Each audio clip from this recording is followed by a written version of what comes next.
Hey, what's up, everybody? BDO44 coming at you in another video. All right, so interesting chatter going on around the Los Angeles Lakers right now. Bobby Portis has been reported to be interested in joining the Los Angeles Lakers and reuniting with Darvin Ham.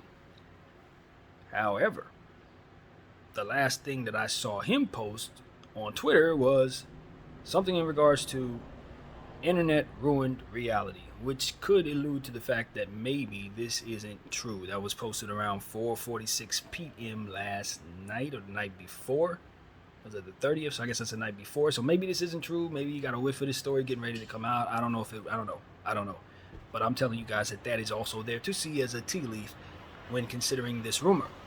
However, if it is true that Bobby Portis wants to be on this team, I'm super excited about that. I want Bobby Portis on this team. Now, he has a player option of $13 million, 2025, 2026. I think that's how his contract is set up. I think we would have to trade probably the pick equity to go along with Malik Beasley to the Bucks, possibly maybe a combination of Mo Bamba and somebody else if they decide they don't want to go the Beasley route.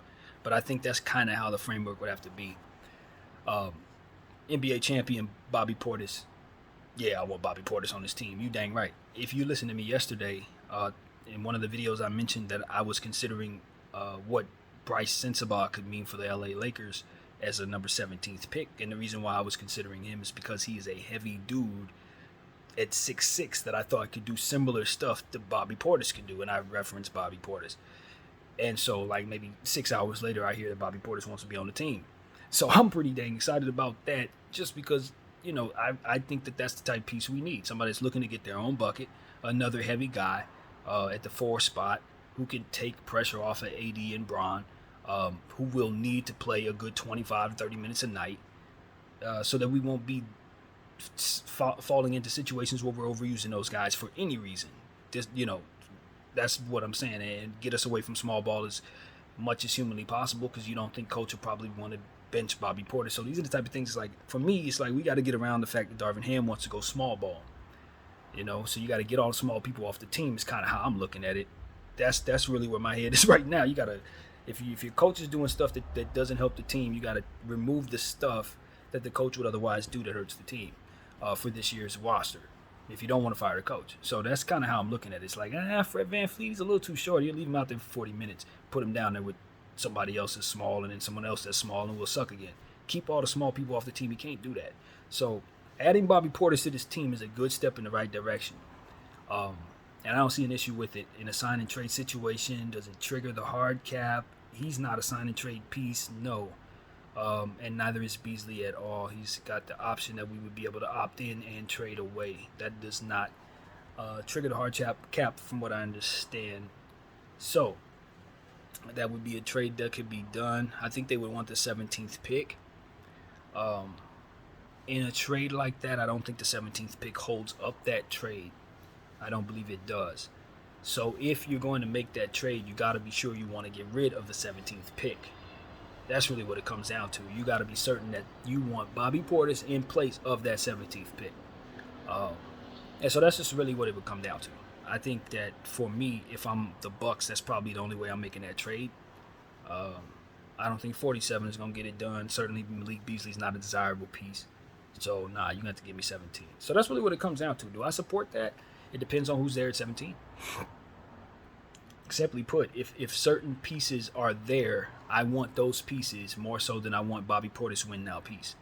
If a couple of guys are off the board and I'm left with certain other dudes and now I just don't have the pick that I thought I would, then I want Bobby Portis. You see what I mean? That's how that works for me. Some guys I want more, other guys I don't. I probably want Leonard Miller and the upside of Leonard Miller a little more. Then I probably want Bobby Portis' win now piece. That doesn't mean I think he's better than Bobby Portis. It just means that I want the draft rights of Leonard Miller over the course of the next 6 years, well past LeBron James' tenure, more so than I want Bobby Portis to come help us win right now, maybe next year. That's what I'm telling you. It ain't got nothing to do with comparing the players. It's just some players in that range you definitely think could pop and turn into something for you.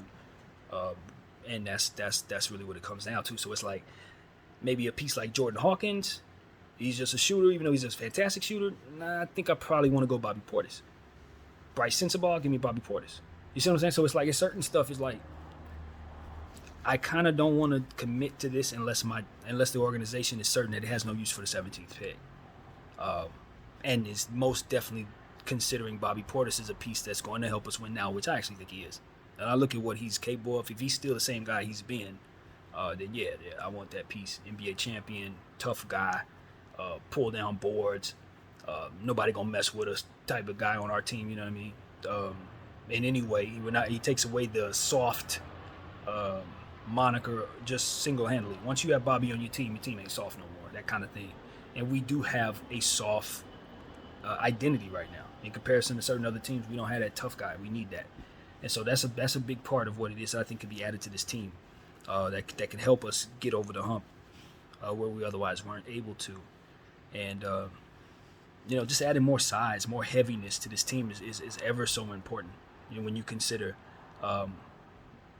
going up against Jokic, going up against guys like Wembanyama, Zion healthy next year, Paolo Banchero coming back for year 2. These are some big dudes, man.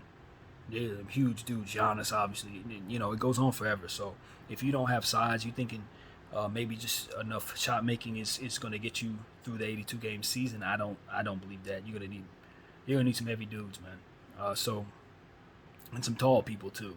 So Bobby Portis is definitely the type of piece I want to bring. I just wish it were a better path to getting him than having to give up the 17th pick. That's all I'm saying. I wish if there's a path we can get him without doing that, hell yeah, you bring Bobby Portis. Now, if you have to choose between Bobby Portis and Naz Reid, you got to do homework on that. You got to figure out if you can only pick one of the two, or if you got to choose between him, and then Rui Hachimura. Then it's like, hold on now, let's consider what it is we're looking at. But assuming that Rui's not in place of all of this, it's not like we're losing Rui and so we're bringing in Bobby. If we're keeping all these players and we can get 2 out of 3, then I think that's something that could really help the team. Now, somebody made a big point about what we're doing here in regards to what type of bigs we're going after, and this needs to be said. We're going to have to find some height, man. If we're not going to draft Lively, which it looks like he will not be up there at 17, I think Dallas is more than likely to take him at 10, more than likely. And then maybe another team after that too. So we can be certain he'll probably be off the board at this point. If the Lakers aren't looking to draft a center, Bona, the guy I was telling you guys about, he's went back to school. So, cross him off the list from UCLA. Adam Bona is headed back to school, and he's going to be better for it because that dude's already a problem. He would have been a great pro this year. So I know he's going to be even better if he goes back. So that's good news for him. Not so good news for anybody that wanted to draft him. Maybe us at 47. So it's like James Najee. The Lakers need to try to figure out if getting a center in this draft is something that can help them the most. Because if Mo Bamba's height and Anthony Davis's height are the only really tall pieces that we're going to have next year, I don't think we're going to win a championship. We're going to need some tall people. And Bobby Portis and Naz Reid are not tall, bro. Bobby Portis like 6'8", Naz Reid like 6'8". They're going to help us at the 4 spot and the small ball 5. But small ball, I mean, what the hell? This is what we're trying to combat. We need somebody tall, man. So we need to find us a center, a Lively, a Najee, or something like that, or trade for one. Get you a Valanciunas or something. Don't think for a second that just being able to be small is going to be your answer, because you're going to be bad on the boards in comparison to some of these teams that have these big players, man. You're just not going to be able to board with them. So you got to take into account something right now. The OKC Thunder are getting Chet Holmgren back on top of everything they already got.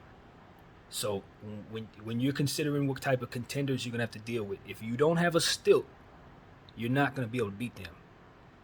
That needs to be understood right now, because I don't think people see OKC coming, and I don't think people remember that OKC has that piece. That dude is 7'3". He's a guard